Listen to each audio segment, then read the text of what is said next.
defenders specifically, except for Nick Fury. That guy is a jerk.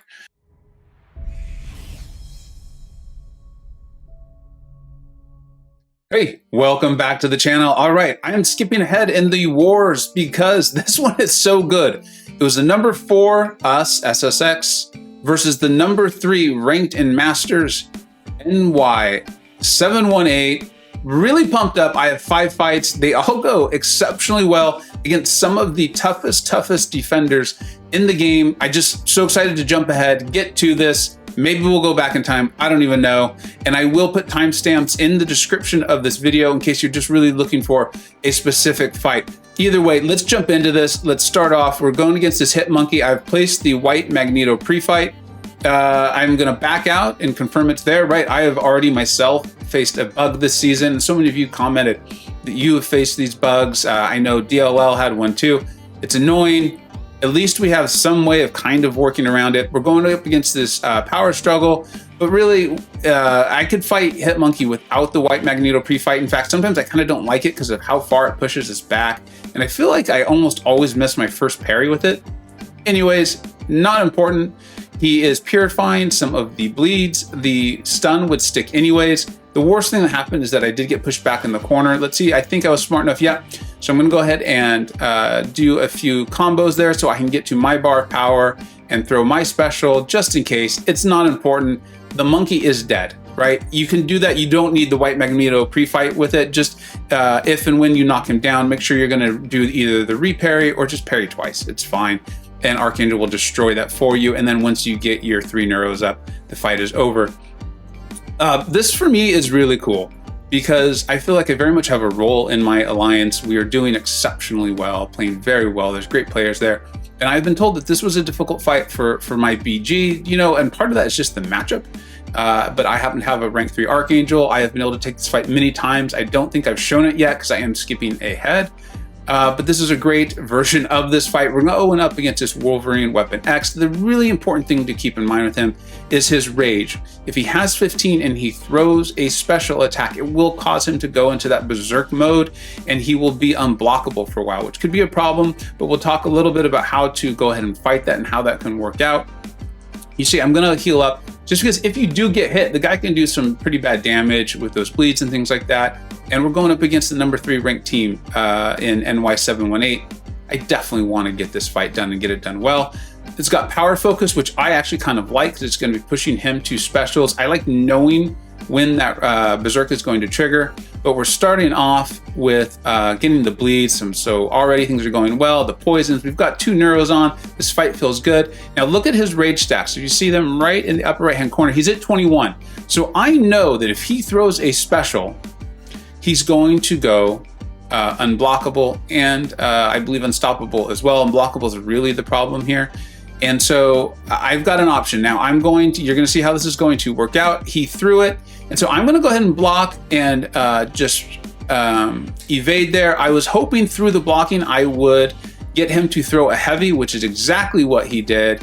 And with the amount of damage we've already done, he's dead. I mean, that's how quickly that fight goes. So it is the parry, the heavy. You obviously want good RNG, which I did get, but if you don't, you can reset it. I just took this fight a few seconds ago in the next war. Same exact thing. I didn't have as good as RNG, but the fight went even faster because he never even threw a special. Keep an eye on those rage stacks. If he's going to be at 15 when he throws it, he's going to go unblockable. And a really cool thing is, and it's even written in his abilities, when he goes into that berserk mode, he becomes more aggressive, which means backdraft intercepting works even better. It's like, you know, still go with the light just in case, but it will work. You'll do great on this, and Archangel's a wonderful, wonderful matchup for it. So that fight was down. I'm feeling great. I've already helped handle a node that was difficult for my BG, and I feel like valuable. I have a role, and that feels good. Moving on to, this is now going to be section 2, lane 8. Killmonger. Now we were trying something out. Again, I've skipped ahead in the videos here. So you don't know, but I have taken Killmonger with Archangel before on a different node, but we knew that it would work and I was able to kind of work on the spacing.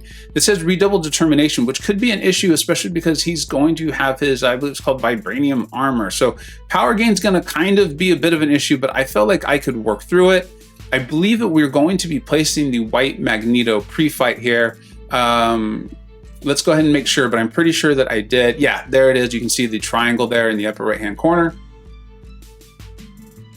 Healing up Archangel again, just to make sure. These are hard hitters. These are heavy hitters. These are good defenders. There's a reason why I'm so pumped up to show them to you. I am going to go ahead and do an invulnerability boost because I know the defenders I'm about to face: Killmonger, Tigra, and then Modok.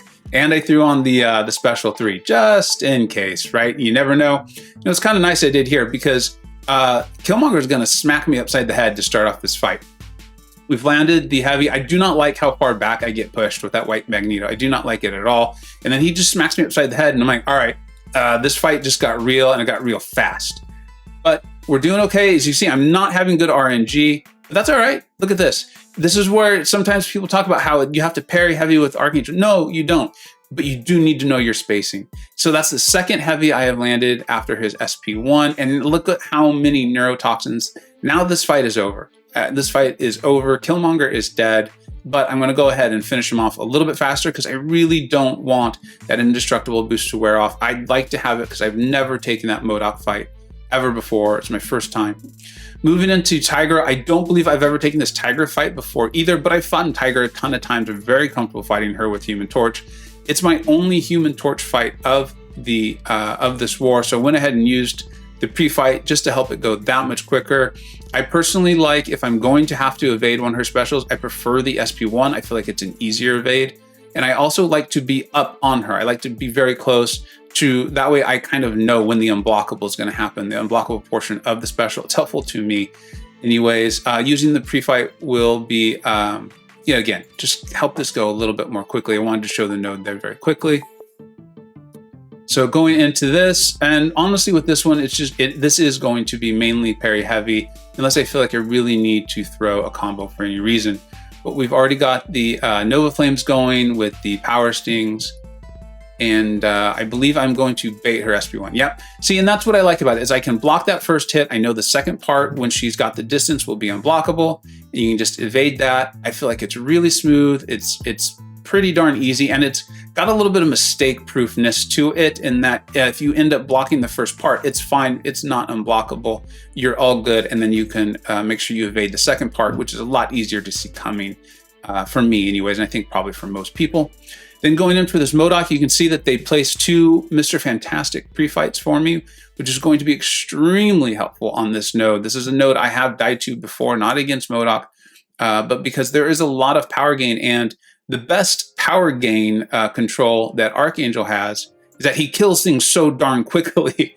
But sometimes if I can go a little long, like it did in the Fury fight, we got kinetic transference, power from afar here. So I'm still going to approach this similar to how I approach Domino on Spite, powerful from afar. I'm going to land my parry, get the heavy in, and then I'm going to back up. And I know that's going to trigger powerful from afar, but that's fine. Come on in, parry, rinse and repeat, and then of course be mindful of Modok's SP1. That's the one that I am able to evade easily. The SP2 can trick me up a little time. And so we're going to go through with that. And you're going to see in this fight that there's going to be a point where I really like, holy smokes, those Mr. Fantastic pre-fights are amazing. So let's get into it. But you see they're already there, so I just need to knock him down before they come off. And to be honest, that was not my priority. I was kind of thinking of them as more of a nice to have them more than a absolutely have to have. I'm wanting to bait this SP1, and I was going to prioritize baiting the SP1 over refreshing the pre-fights. Took a nice little hit there. That was fun. But I knew I had the indestructible and got it covered here from here on out. I didn't want to press that stun. I didn't know it was coming up, but at this point I knew the fight was mine to have. And so I'm like, I don't need to rush anything. I didn't react immediately to it, and that's something we've talked about in war videos. If you don't react immediately to it, leave it alone. Don't try to react later to it. That's when you're going to get parried and you're going to get destroyed. And the fight is down. So Modok, Tigra, Hitmonkey, Killmonger, and Weapon X, 5 very difficult defenders who no one is ever surprised if they get a kill in war. Archangel destroys them, and I've been able to use him in every war. Yeah, it's been every war this season. Getting very, very comfortable fighting defenders specifically, except for Nick Fury. That guy is a jerk. But everyone else, and learning the spacing so that if I don't land the parry, or if, like you saw against Killmonger, I kind of got backed up because he slapped me upside the head, and then I needed to create space, and he was getting powers because of redoubled determination and his vibranium armor. But because I knew the spacing on his SP1, didn't need to parry, landed my heavies, Archangel does his job, gets those neurotoxins up, the fight is over. So pumped up, went 5-0, and let's go ahead and check the results of this war. You can see the smile on my face, so I have a feeling you know how it's going to go. We won. We did. It was awesome. They were ranked 3, we were ranked 4. You know, still a lot of season to go, but this has helped solidify us in Master, right? We're getting closer and closer to clinching that. Thank you and congratulations to the MVPs, the Jolly, Ultimate Theory, and my boy, Daddy Long Legs. There will be a link to his channel in the description. If you've ever caught one of my streams, you know he is an encyclopedia on this game. Also an excellent player and the leader of my BG. So check that out. He's doing war videos and some awesome deep dives on some champions to make you a better player. Absolutely, for sure. And hey, what's up to NYC? I wasn't in, it wasn't that long ago. I was there myself. Still have a lot of friends there. Not going to name you because this would take us an hour if I named all of you guys. But it's great to see you, and it was a great fun war. All right, and then let's see how my defense did. Okay, so NY did lose the war because we won it, but they chose not to die to any of my defenders. So what is up with that? But I'll take it. I'd rather me go undefeated and not get any kills on my defense than the other way around. So I'm pumped up. I'm happy. We won the war, and let's check out and see what we are now ranked. Boom. We are now ranked 2nd in Masters. There's a lot of season left to go. There's 5 wars left. I do think we've been a bit fortunate. Our defense has done exceptionally well. That being said, we had to win the wars, and you can only play and beat the alliances that the schedule gives you. There are excellent players in SSX1. My BG in particular has just been knocking the roof off the doors. That's not a real saying, I know. But we've been killing it and doing great. And I'm really excited to continue to show you how this is going and how to use best Archangel. I know he's been in the game for a long time, but I still mean it. I said this on Twitter months and months ago now. But if he came out into the game now, these CCP videos would not stop. It'd be 24 hours a day, 7 days a week. Archangel, super beyond elevated. No one's ever been better. God tier videos. Archangel is amazing, and I'm so happy I get to use him and show him to you in war. Thank you so much for watching. Let me know what you think. What are your thoughts? And have a great one, everybody. Take care. I hope you either learned something, were entertained, or even better, a little bit of both. Don't forget to like, subscribe. Thanks so much for watching. Take care.